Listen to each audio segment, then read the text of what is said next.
Então essa semana eu vou colocar também a aula de hoje, tá? Eu consegui resolver o problema do editor e terminando a aula hoje aqui à tarde, eu já vou editar a aula de hoje e disponibilizá-la para vocês também, tá bom? Então,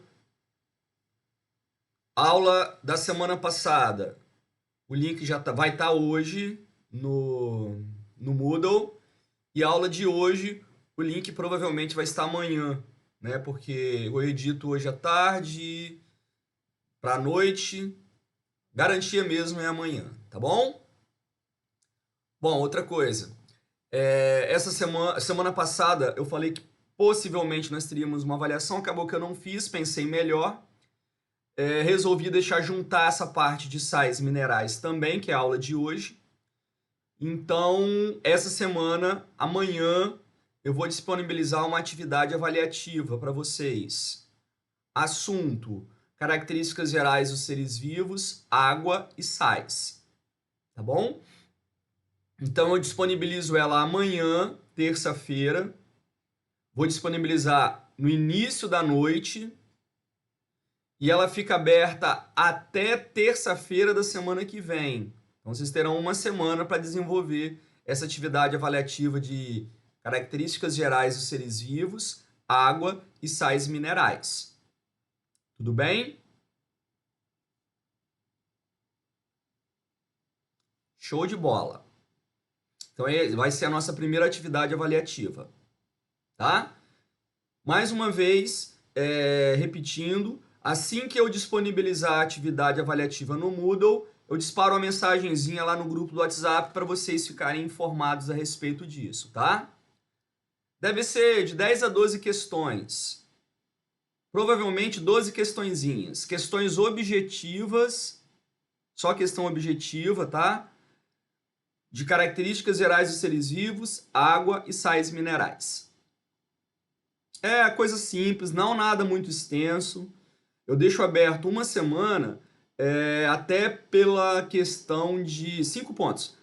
Até pela questão de se alguém tiver algum problema de acesso hoje, ou amanhã, ou depois, né, ou outras atividades que vocês venham a desenvolver, vocês terem aí um tempo hábil, né, para poder estar fazendo a atividade, tá? Por isso que a gente dá esse prazozinho de uma semana, mas não tem nada de complexo. Vocês vão ver que são atividades bem simples. É como se fosse uma lista de exercício que vocês estão fazendo, tá bom? O material de hoje está postado no Moodle, não sei se vocês já chegaram a olhar, mas esses slides aí de sais minerais, que é o que a gente imagino que muitas vezes são muitas atividades mesmo. Então por isso eu procuro dar esse prazo maior para vocês, né? Uma semana eu acho que é suficiente. Então esses slides de sais minerais aí, que a gente vai trabalhar agora, eles já estão postados no Moodle. Os slides de glicídios também já estão postados no Moodle, tá? Então, o de glicídio é o próximo assunto. Eu não sei se a gente começa glicídios hoje. Vamos ver como que a gente vai andar nesse conteúdo. Se a gente conseguir começar glicídios hoje, eu já começo, mas glicídios não cairia nessa primeira atividade avaliativa, tá bom? Eu acho que é isso. Alguma pergunta antes de eu começar? Não? Vou fechar a câmera, tá, pessoal? E aí, vamos seguir o mesmo caminho. Vou mandando com conteúdo. Esse conteúdo é um conteúdo muito teórico, tá? Tendo problema, pode perguntar. Na hora de perguntar, abra o microfone, que eu vou estar com a tela maximizada para melhorar aqui a visualização. Abra o microfone. Se não tiver com o microfone, digita aí para alguém e pede para alguém ler a pergunta. E aí eu respondo igual a gente fez na semana passada, tá? Vou fechar aqui a câmera para pesar menos os dados aqui da internet.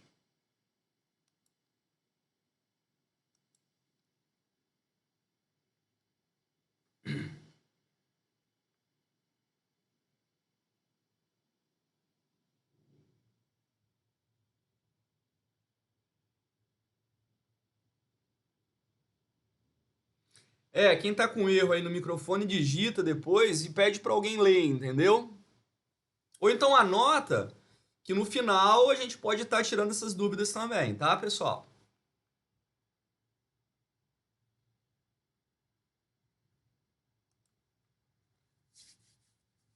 Então vamos lá. Aulinha de hoje.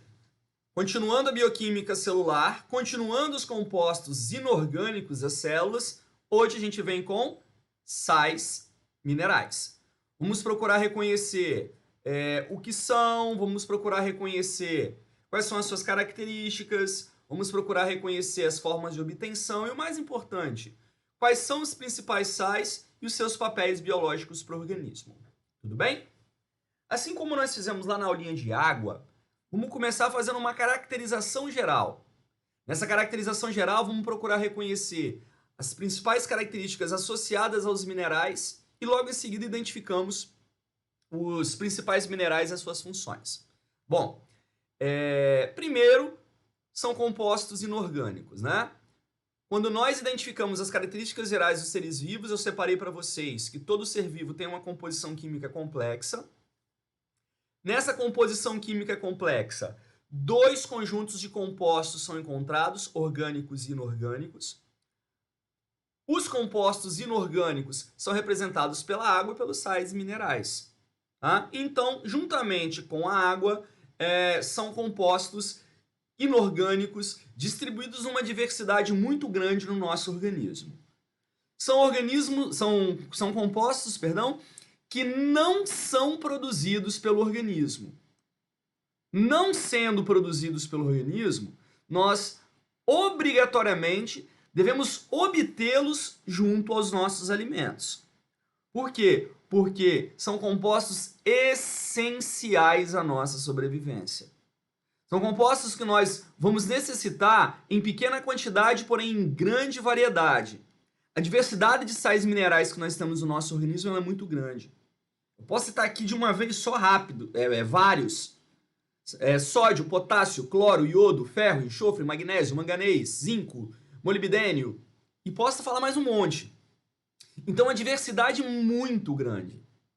E ao contrário do que acontece com a água, que é o composto mais abundante entre os seres vivos, os sais minerais, eles são encontrados numa quantidade muito pequena. Porém, uma variedade gigantesca. Apesar de serem encontrados em quantidade pequena, apesar de serem encontrados numa diversidade muito grande, e principalmente pelo fato de não serem produzidos pelo organismo, devendo serem obtidos junto aos alimentos, os sais minerais eles são essenciais à sobrevivência. Eles se enquadram no grupo dos nutrientes essenciais. São nutrientes essenciais. O que eu quero dizer com são nutrientes essenciais? Quero dizer que eles devem ser obtidos junto aos alimentos por não serem produzidos pelo nosso organismo.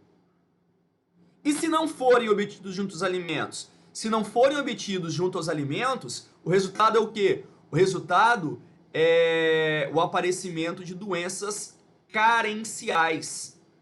Quando em falta no organismo, gera um aparecimento de doenças carenciais, de alterações metabólicas e disfunções metabólicas, que em alguns casos podem ter consequências muito graves, inclusive levando à morte. Tá? Em carência ou em falta, né? Ou carência, geram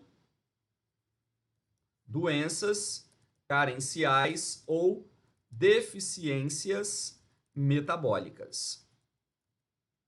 Então são características que nós observamos, para os sais minerais, tá? Então complemento de informação aqui do lado, ó. São nutrientes essenciais.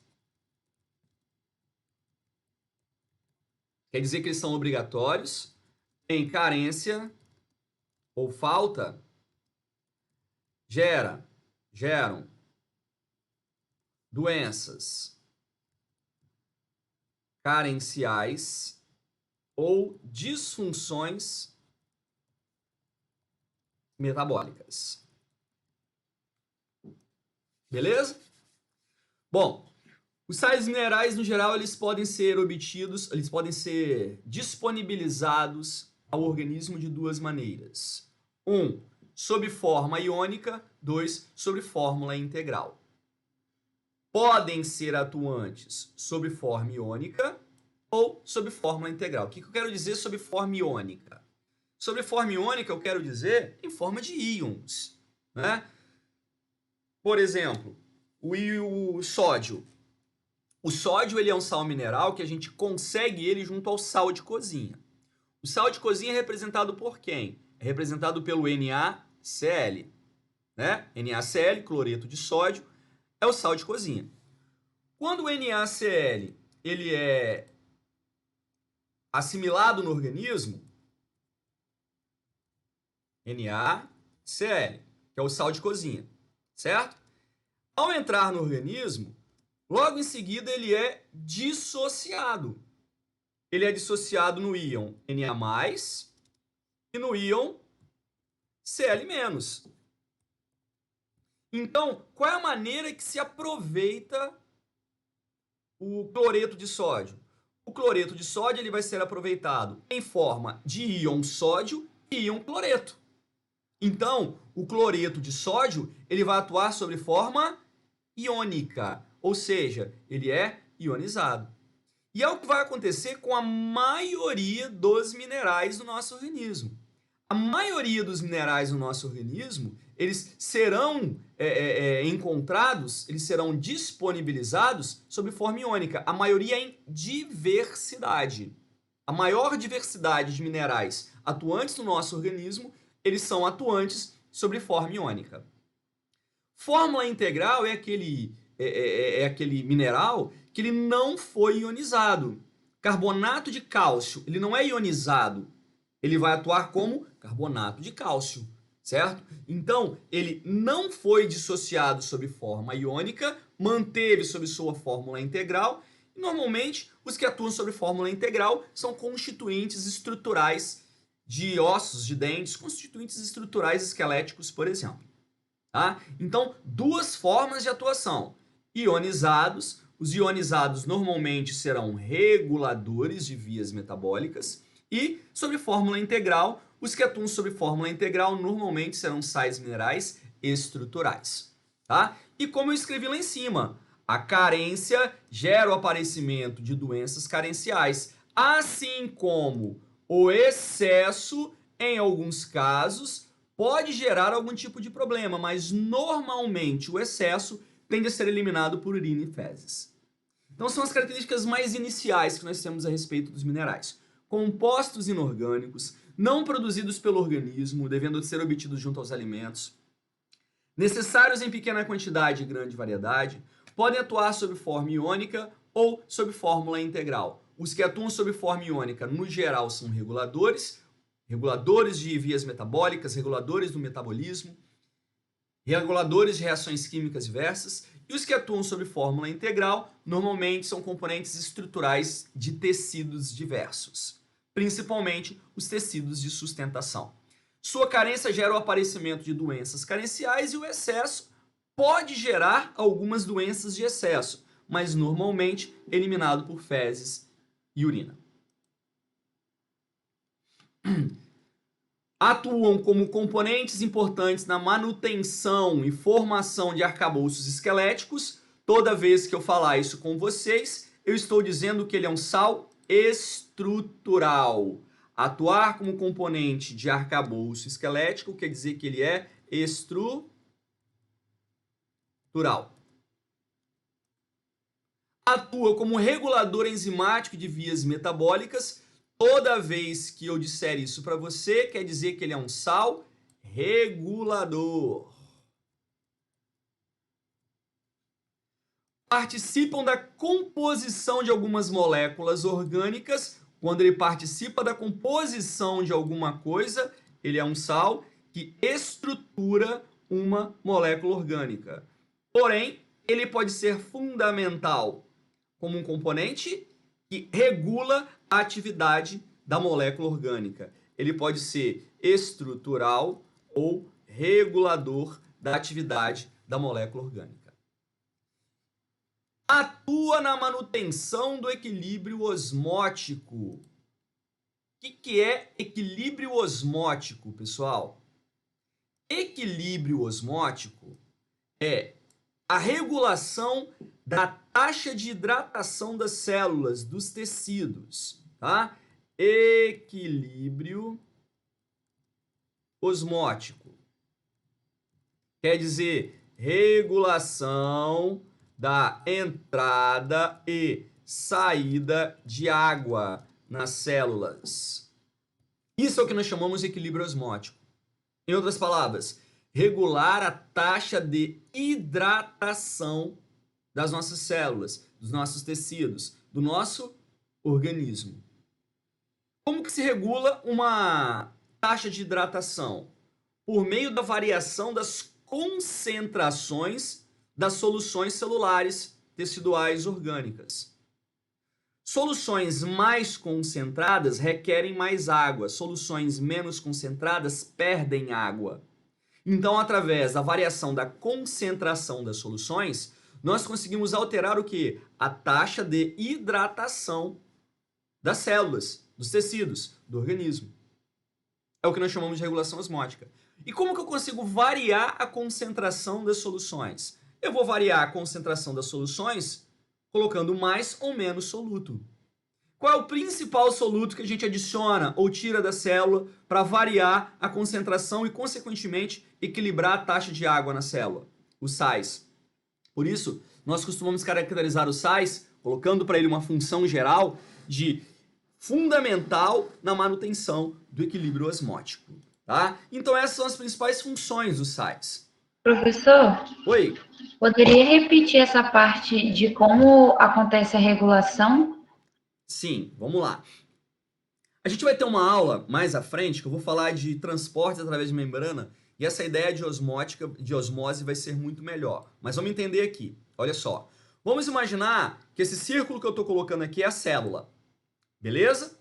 E aí o que eu vou ter? Dentro da célula e fora da célula, eu vou encontrar água.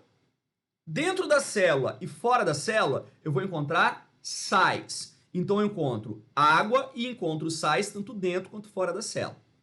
Vamos imaginar que o que eu vou colocar aqui, ó, como sendo o pontinho vermelho, essa bolinha vermelha aqui, são sais dissolvidos em água. Beleza? Aqui também eu tenho sais dissolvidos em água. Então, dentro da célula eu tenho uma concentração de sais e fora da célula eu tenho uma concentração de sais. Tudo bem? Podemos pensar sal normal, sódio, cloro, sal de cozinha. Pensa assim. A minha pergunta é, aonde que tem uma concentração maior? Dentro ou fora da célula? Dentro da célula. Dentro da célula, certo? A célula, ela normalmente precisa criar condições para manter um equilíbrio de concentração entre o ambiente interno e o ambiente externo. Como que ela consegue manter um equilíbrio de concentrações? Resposta: deixando ou que os sais passem através da sua membrana, entrando ou saindo, ou fazendo com que a água passe através da membrana, entrando ou saindo. Normalmente, para manter um equilíbrio, o que a célula vai fazer? Ela vai fazer com que a água entre ou saia nos ambientes. Então, para tentar equilibrar melhor isso aqui, essas concentrações, haverá uma tendência normal a água entrar dentro da célula. Quem? A água. Porque quando a água entra dentro da célula, ela dilui mais os sais. E aí, quando essa água entrar, ela vai promover a diluição dos sais. E quando ela promover a diluição dos sais, ela vai igualar essas concentrações. Igualando essas concentrações, nós criamos uma regulação osmótica. Por exemplo aqui, quer ver? Vamos imaginar então que a água entrou. Quando a água entrar, nós vamos ter uma diminuição da concentração de sais. Por quê? Porque houve um equilíbrio, uma dissolução. Quando eu diminuí a concentração de sais e ela se igualou com a concentração do meio externo, eu promovi uma regulação osmótica. Entendeu? Então eu regulei a entrada e saída de água por meio do equilíbrio de concentração salina dentro e fora da célula. Isso é o que a gente chama de regulação osmótica. Quer ver outro exemplo? Um exemplo do dia a dia? Você fez atividade física. Correu, jogou bola, fez atividade, suou, transpirou. Sentiu muita sede por causa disso, porque você perdeu muita água. Aí o que você fez? Foi se reidratar. Quando você foi se reidratar, bebeu água de coco, bebeu um Gatorade, o que você está fazendo? Você está colocando água para o seu organismo para repor aquela perda. Então aquela água que você bebeu, ela vai para onde? Ela vai entrar dentro dos seus tecidos. Vai regular a taxa de água nos seus tecidos. Então aquela água que você está bebendo, ela está sendo transportada para os seus tecidos e está promovendo uma regulação hídrica, uma regulação osmótica, uma regulação da taxa de água no seu organismo. Então, regulação osmótica é a regulação da taxa de água dentro e fora da célula. Como que eu faço isso? Equilibrando as diferenças de concentrações. E as diferenças de concentrações, quem que promovem? Normalmente, os sais minerais.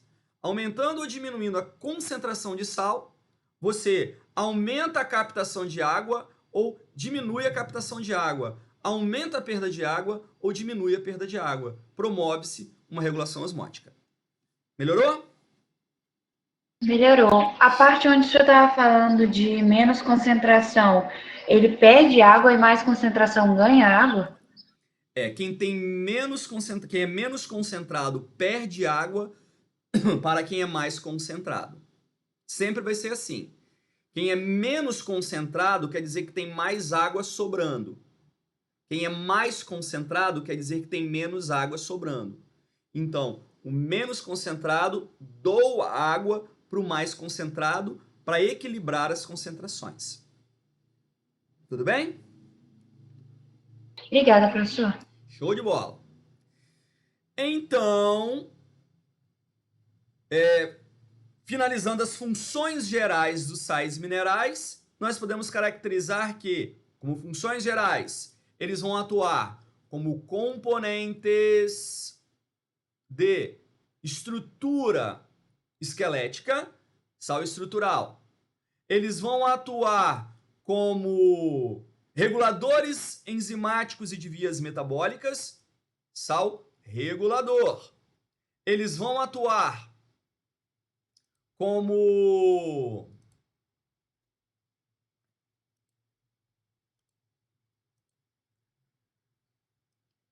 reguladores enzimáticos e de vias metabólicas, sais reguladores. Eles vão atuar compondo moléculas orgânicas diversas, estruturais reguladores. E na manutenção do equilíbrio osmótico, regulando a taxa de entrada e saída de água dentro das células. Classificação. Os sais minerais eles são classificados de acordo com a sua solubilidade em água. De acordo com a sua solubilidade em água, eles são separados em duas classes, sais solúveis e sais insolúveis. O que são sais solúveis? O nome já fala. Solúveis são aqueles que estão dissolvidos em meio aquoso. Aquele sal que, ao entrar em contato com o solvente, no caso a água, eles se dissociam em íons, eles são caracterizados como sais solúveis. Estão dissolvidos em meio aquoso. Se estão dissolvidos em meio aquoso, eles vão atuar sobre forma iônica. Eles serão ionizados.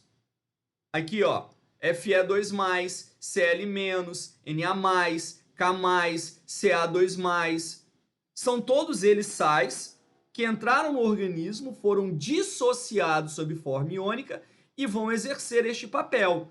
E que papel é esse? No geral, vai ser um papel regulador. Regulador de vias metabólicas, regulador de reações químicas, e aí vai embora.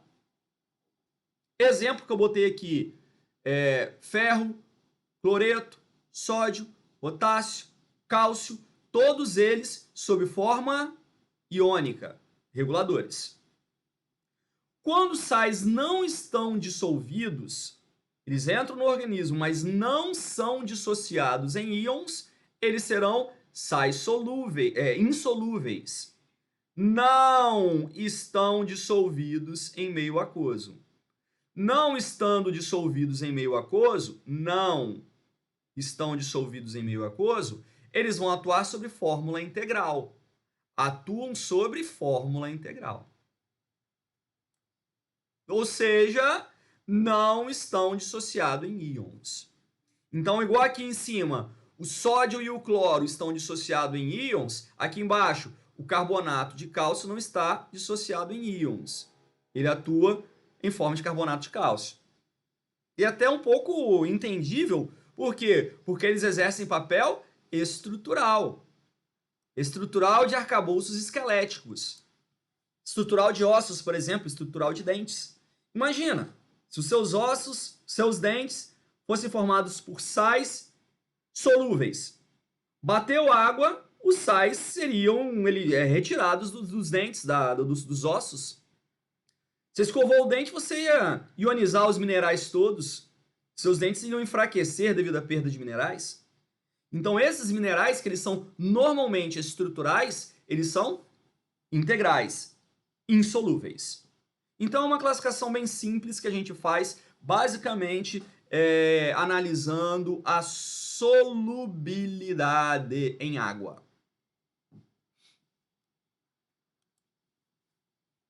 E aí, o mais importante para a gente? O mais importante para a gente é reconhecermos quais são os principais sais e as características que esses sais apresentam no nosso organismo. Presta atenção que eu vou falar aqui. Quando nós estudamos os principais sais e as características que eles apresentam no nosso organismo, nós podemos visualizá-los de duas maneiras. Lá na anatomia e fisiologia, ou aqui, na bioquímica. Lá na anatomia e fisiologia, a gente vai ver os sais minerais diretamente nas funções metabólicas que eles atuam. Aqui, eu só vou citar aonde que eu vou encontrar esses sais minerais. Até porque a maioria dos sais minerais que eu vou citar aqui, eu vou voltar a falar deles depois. Lá na anatomia, lá na fisiologia, dentro da citologia, quando eles forem requisitados nas suas funções metabólicas. Então a função aqui não é entender o mecanismo que ele controla, é só saber aonde ele é encontrado, o que ele está fazendo. Tudo bem? Por exemplo, cálcio. O cálcio é um dos sais minerais mais abundantes que nós temos no nosso organismo. Ele pode ser encontrado no nosso organismo tanto sob forma iônica, sal solúvel, quanto sob fórmula integral. Sobre fórmula integral, para que serve o cálcio? O cálcio ele vai ser um constituinte estrutural de ossos e dentes. Os nossos ossos, os nossos dentes, eles possuem dureza por causa da presença dos sais de cálcio. Como eu falei, nesse caso, atuando sob fórmula integral. Os seus ossos eles são resistentes por causa de uma matriz orgânica que ele possui, de proteínas. Eles são duros por causa de uma matriz inorgânica que ele tem. E essa matriz inorgânica é formada basicamente por sais de cálcio. Carbonato de cálcio, fosfato de cálcio. Então são sais integrais. Porém, a maior distribuição em diversidade de funções para o cálcio é quando ele atua sobre fórmula iônica. Quando ele atua sobre fórmula iônica, ele vai atuar sobre várias atividades metabólicas, das quais nós destacamos a participação dele na coagulação sanguínea e a participação dele na contração muscular. Neste caso, ele vai ser sal regulador. Atua como regulador de atividades metabólicas. Regula a coagulação do sangue, regula a contração. Na falta de sais de cálcio no seu organismo, você vai ter problemas de contração muscular. Na falta de sais de cálcio, você vai ter problemas de coagulação sanguínea. E olha aqui, perfeitamente entendível. Se você tiver sais de cálcio faltando no seu organismo, seus músculos não contraem. Se seus músculos não contraem, você não sobrevive, né? Seu coração, ele só bate, ele é um músculo, ele só bate porque ele tem contração, que depende de cálcio. Se você não tiver cálcio para fazer coagulação, você vai sofrer de hemorragias generalizadas. Vai morrer. Então é um mineral essencial à nossa sobrevivência. Ferro.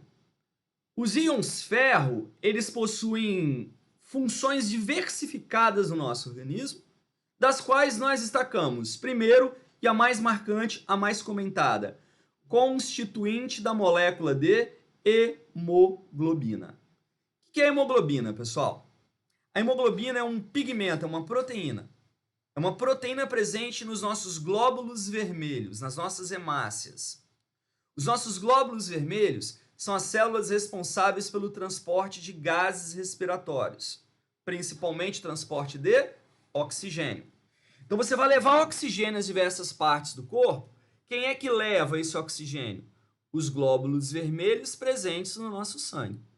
Só que é o seguinte, para o glóbulo vermelho conseguir capturar e transportar o oxigênio, o que ele precisa?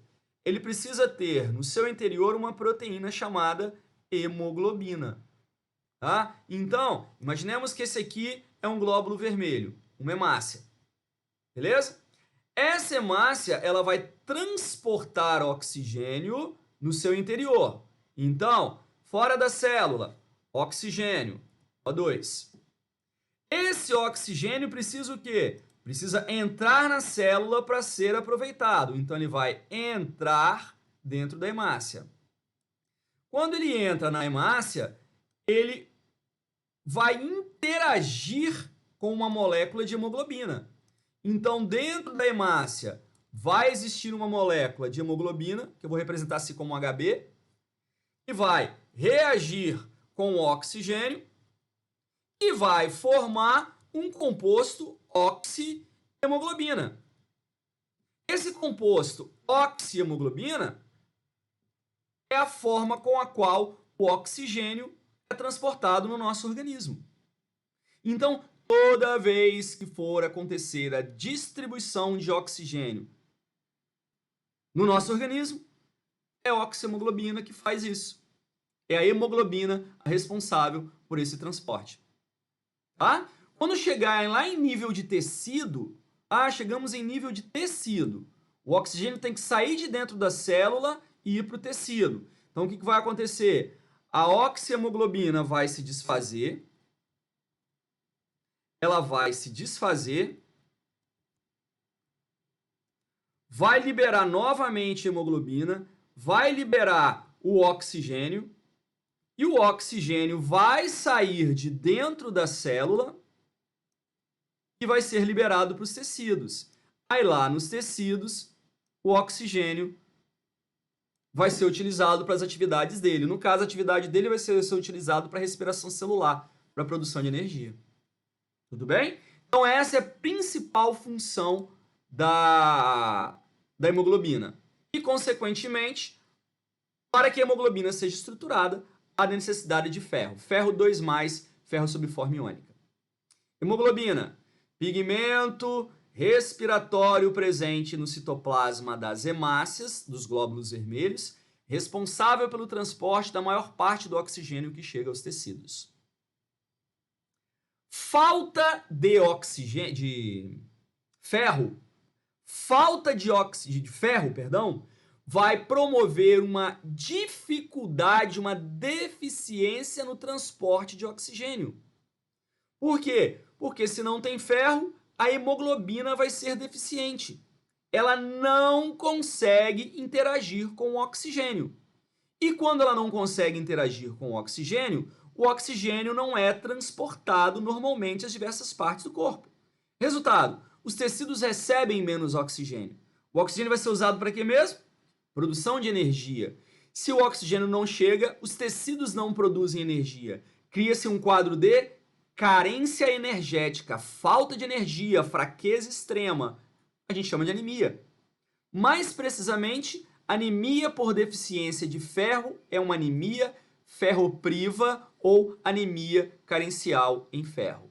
Então, a carência de ferro gera uma deficiência no transporte de oxigênio e essa deficiência no transporte de oxigênio promove um quadro de anemia.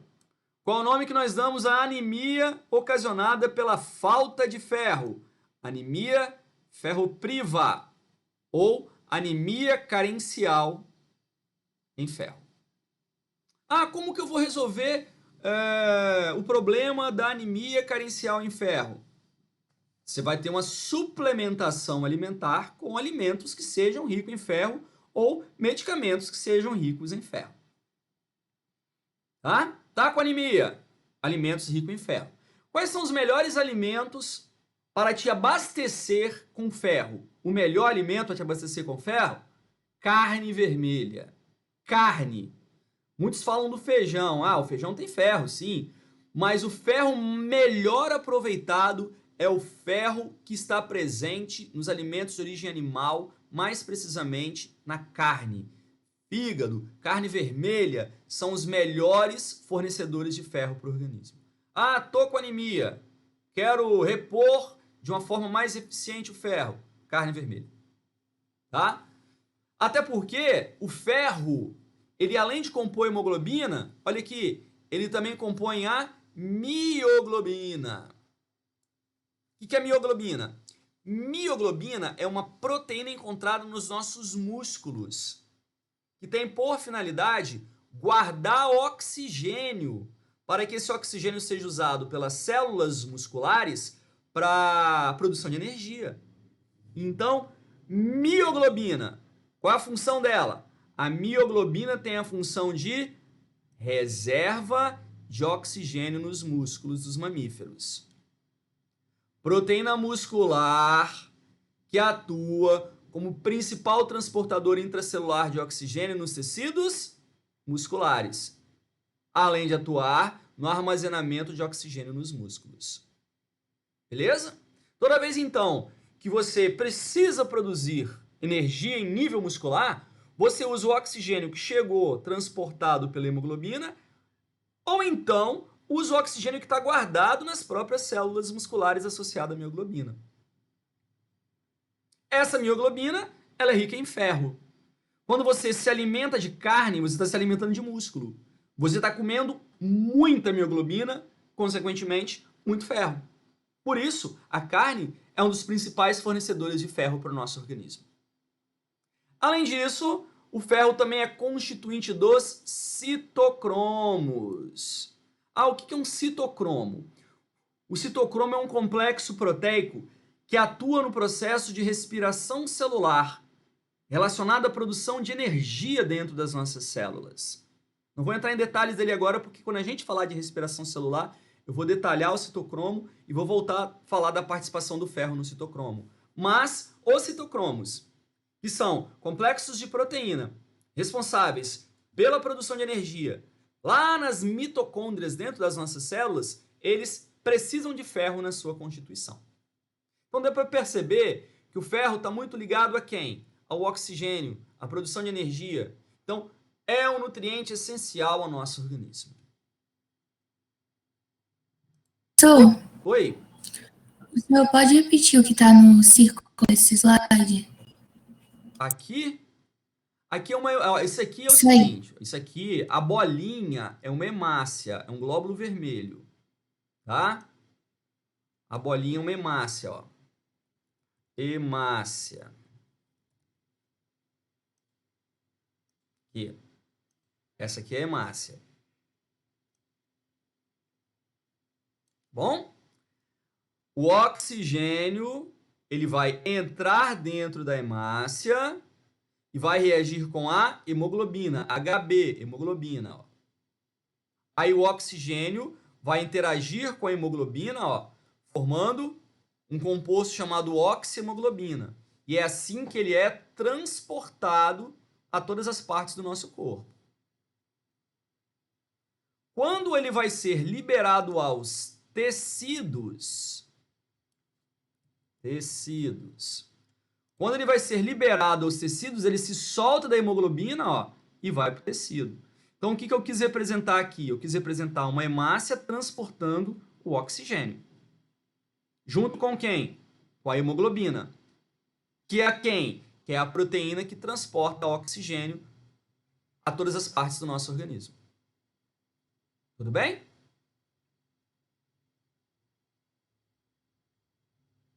Entendido, professor. Show de bola.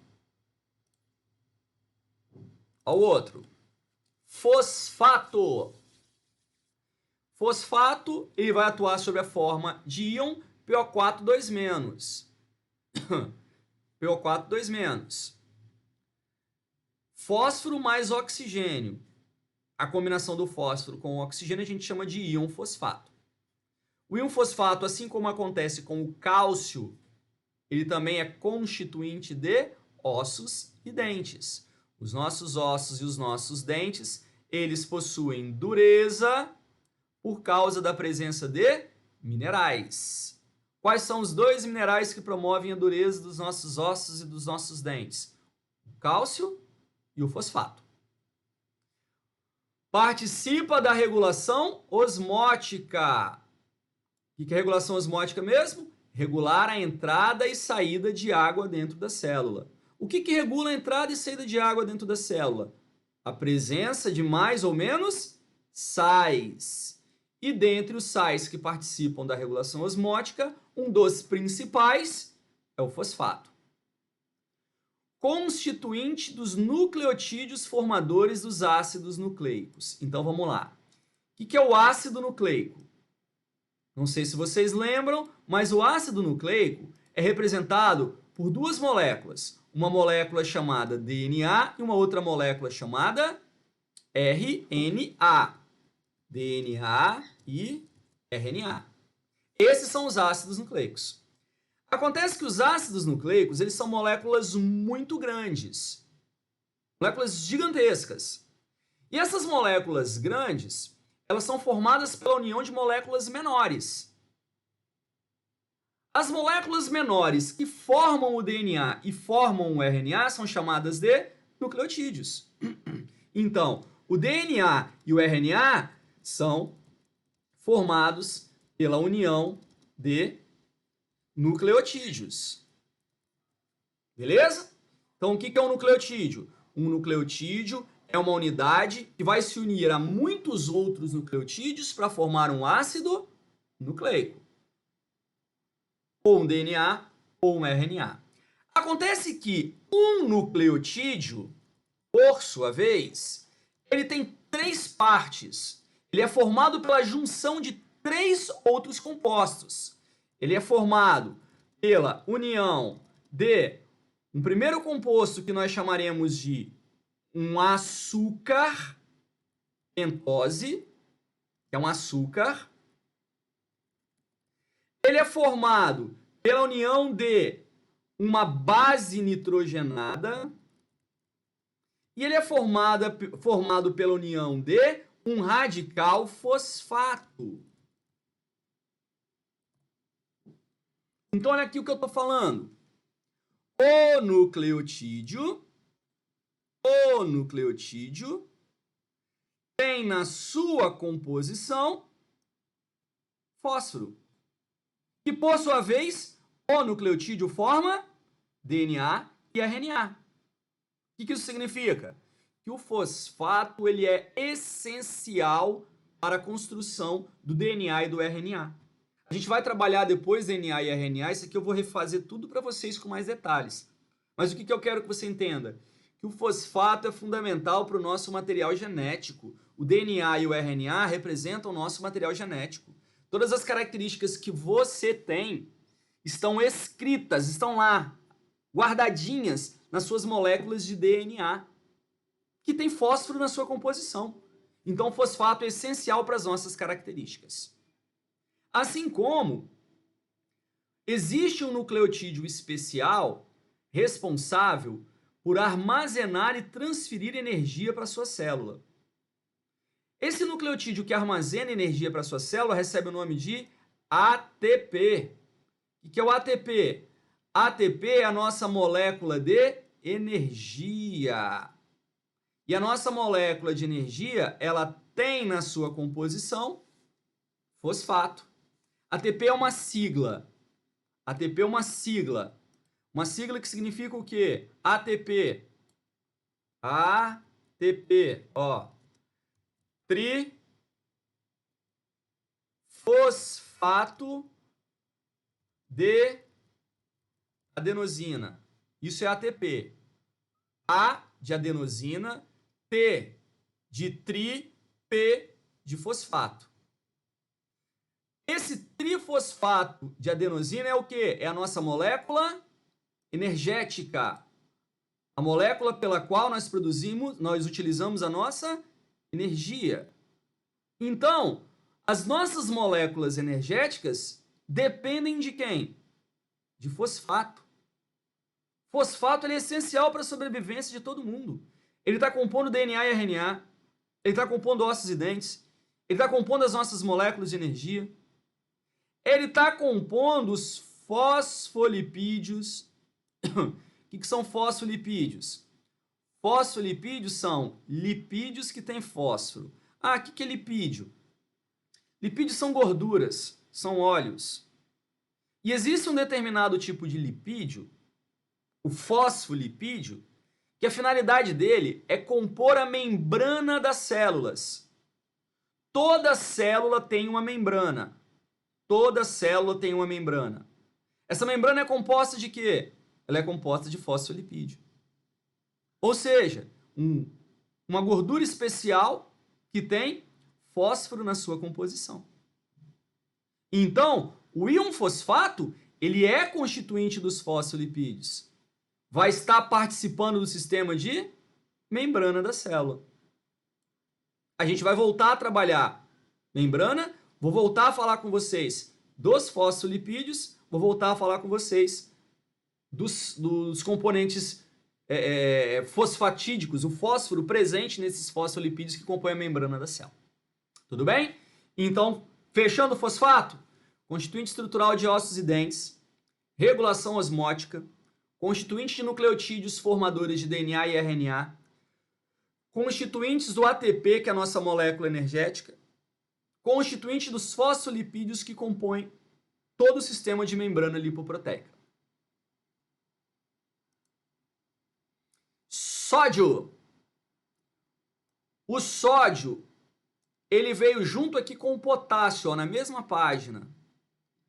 Por quê? Porque a principal função das quais eles participam, as funções das quais eles participam, as principais, eles fazem em conjunto. O sódio é um íon Na+, o potássio é o íon K+. O sódio e o potássio, ambos, são dois dos principais participantes da regulação osmótica. Sódio participa da regulação osmótica. Potássio participa da regulação osmótica.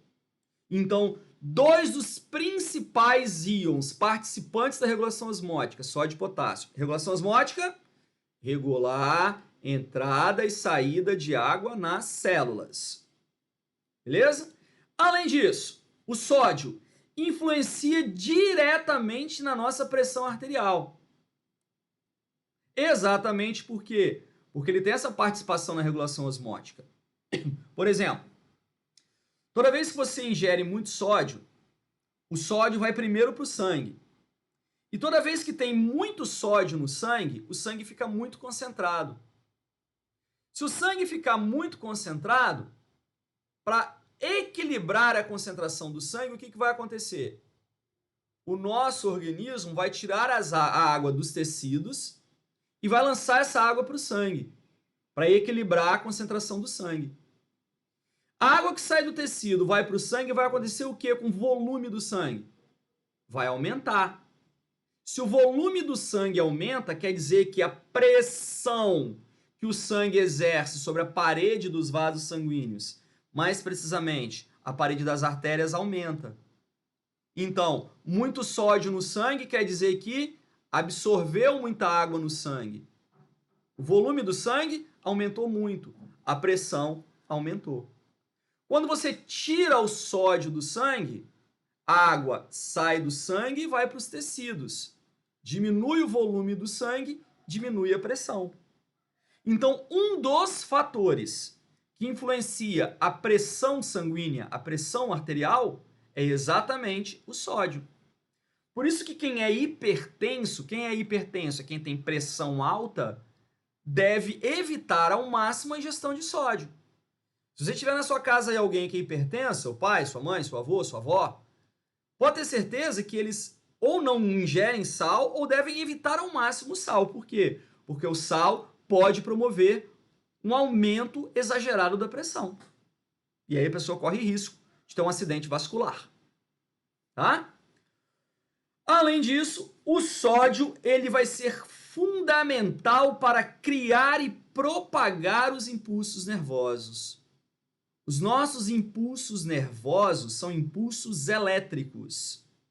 Impulso nervoso é um impulso elétrico que é criado na célula nervosa e propagado na célula nervosa. Esse impulso elétrico é criado por quê?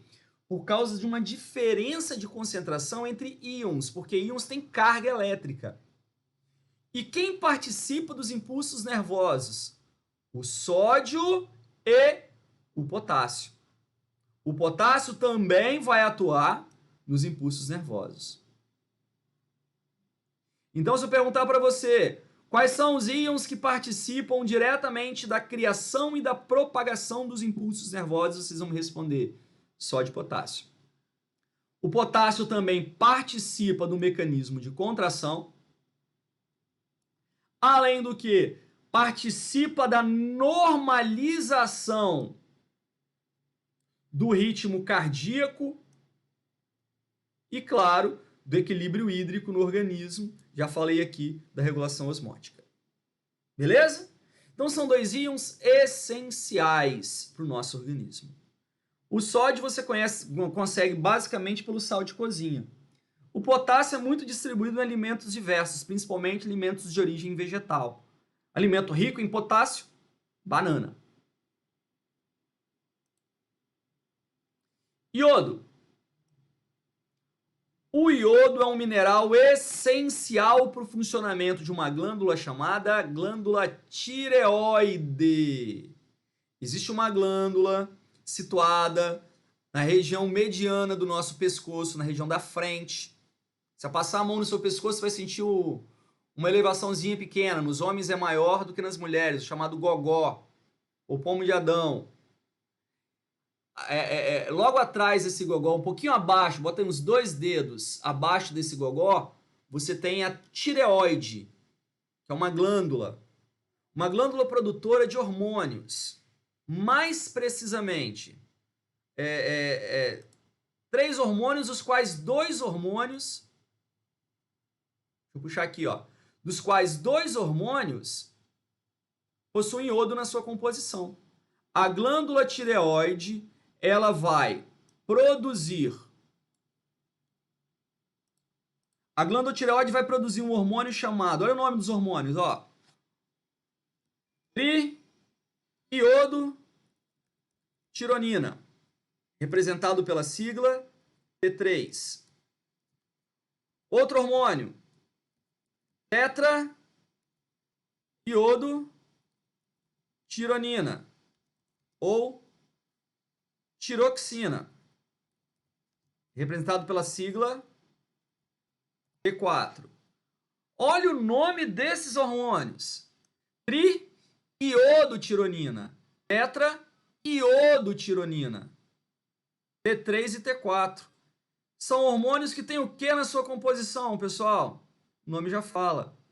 São hormônios que têm iodo na sua composição.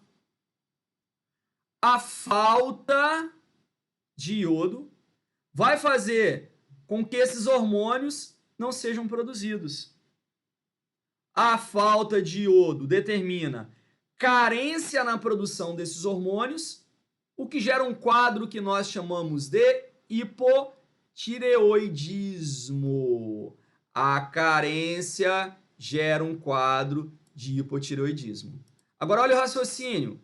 Para que servem esses hormônios?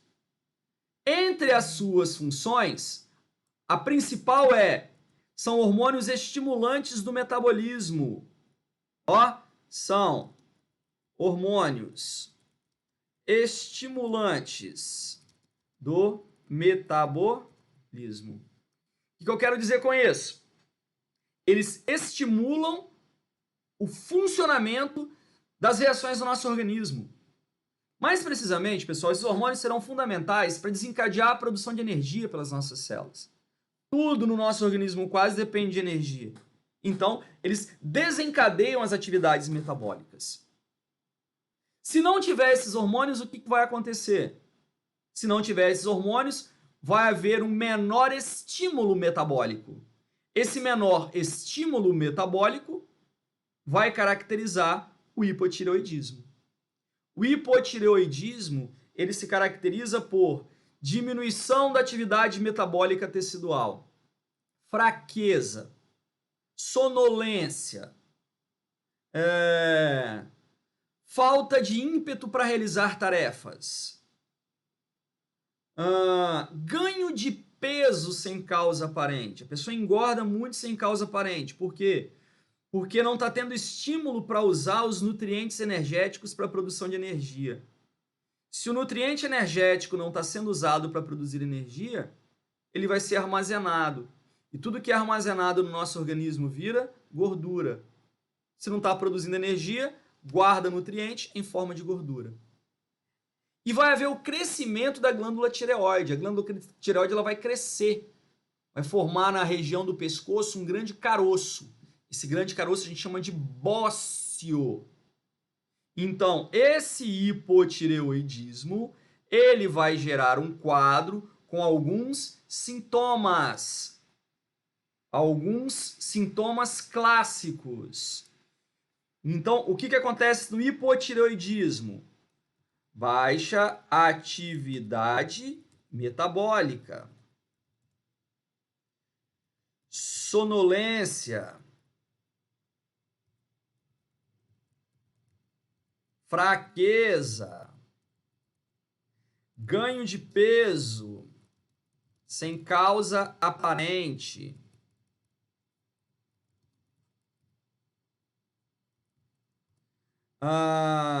crescimento da glândula,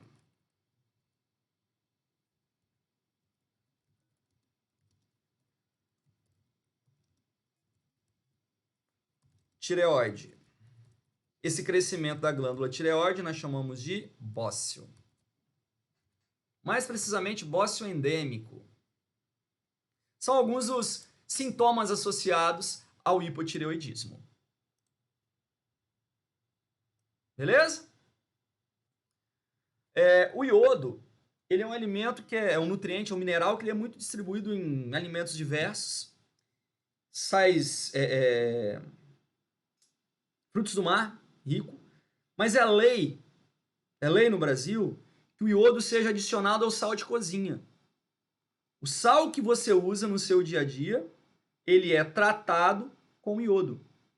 Sal de cozinha iodado. Pode pegar lá depois ler a sacolinha do sal de cozinha que vai estar escrito isso. Exatamente para fornecer à população um condimento muito barato, porque o sal de cozinha é muito barato, a quantidade suficiente de iodo que você precisa no seu dia a dia. Precisa de muito pouco mesmo. Tá? Aí quem não come sal, aí precisa buscar o iodo junto às outras fontes alimentares.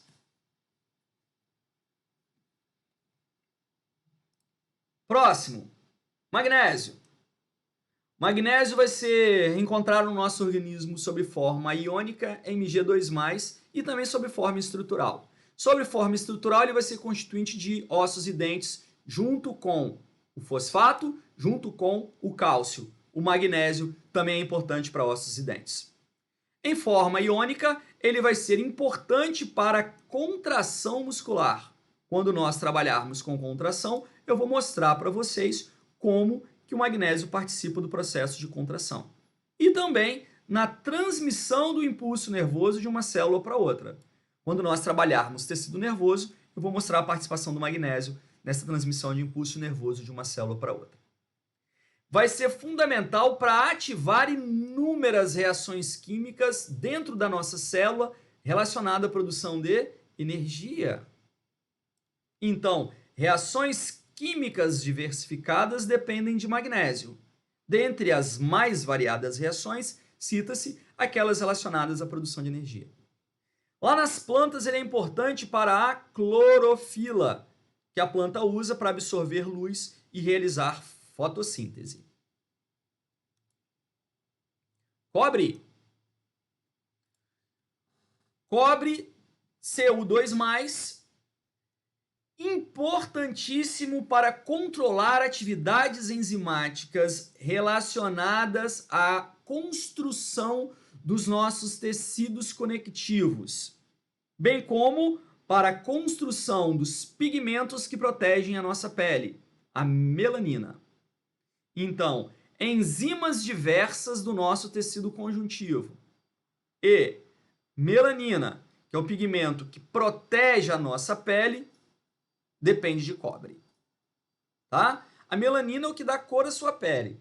Pele mais escura porque tem mais melanina. Pele mais clara porque tem menos melanina. Para se produzir a melanina, há necessidade de uma série de atividades enzimáticas que dependem do cobre. Zinco.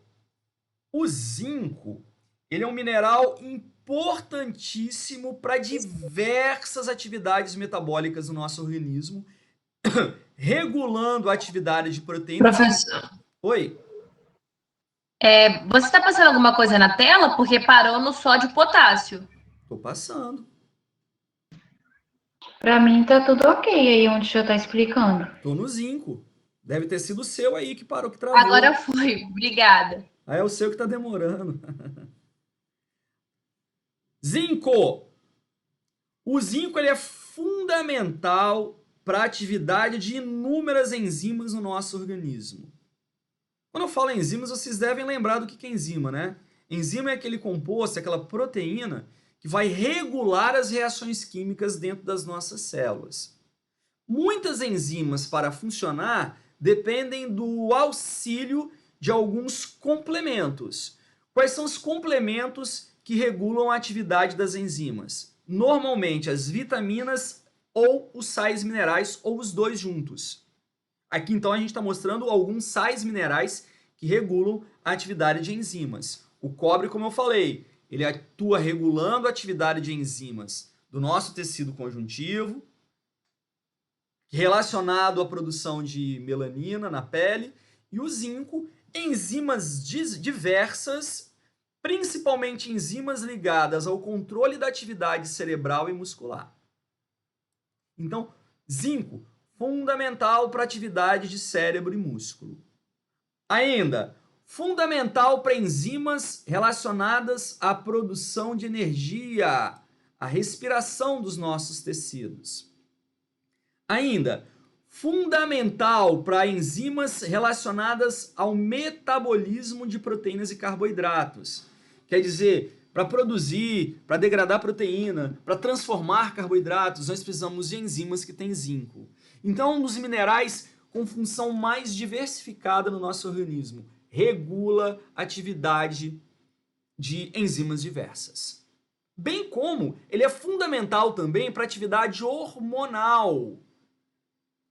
E a carência dele provoca deficiência hormonal masculina, bem como deficiência ligada aos hormônios que controlam a taxa de açúcar no sangue, favorecendo diabetes.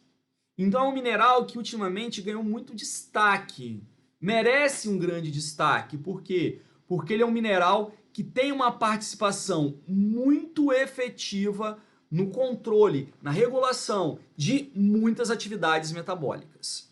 Normalmente você não vai ouvir falar de falta de zinco, por quê? Porque ele é muito bem distribuído nos alimentos. Então, se você tem uma alimentação balanceada, você tem, fatalmente, uma distribuição significativa de zinco para o seu organismo. Ah, Precisa de um complemento, aí você precisa de uma suplementação, né? Aqueles complexos de vitaminas e minerais, eles sempre vão conter zinco. Um outro mineral bem famosinho é o flúor. Famoso por quê? Famoso porque ele está ligado aos nossos dentes, né? Sim, o flúor ele é fundamental para conferir resistência aos nossos dentes, mas não só aos nossos dentes, tá, pessoal? Aos nossos ossos também. O flúor ele confere resistência a ossos e dentes. O grande destaque, os dentes. Na resistência aos dentes, ele ajuda na formação do esmalte dentário, que protege os dentes contra a ação das bactérias causadoras da cárie. Então, ele é um preventivo da cárie, o flúor. Flúor que normalmente ele é fornecido na água, água com flúor, né? E você tem um complemento de flúor no creme dental. Só que toma cuidado, tá? Porque o flúor é muito tóxico quando em quantidade elevada. Se você ingerir muito flúor, você pode ter uma intoxicação chamada fluorose. Mal-estar, entre outros problemas, vem como ele gera pequenas manchas no seu dente. Criança, por exemplo, criança que está iniciando a idade de escovação dentária, gosta muito de engolir o creme dental. Vai lá, engole o creme dental, porque o creme dental de criança normalmente é aromatizado.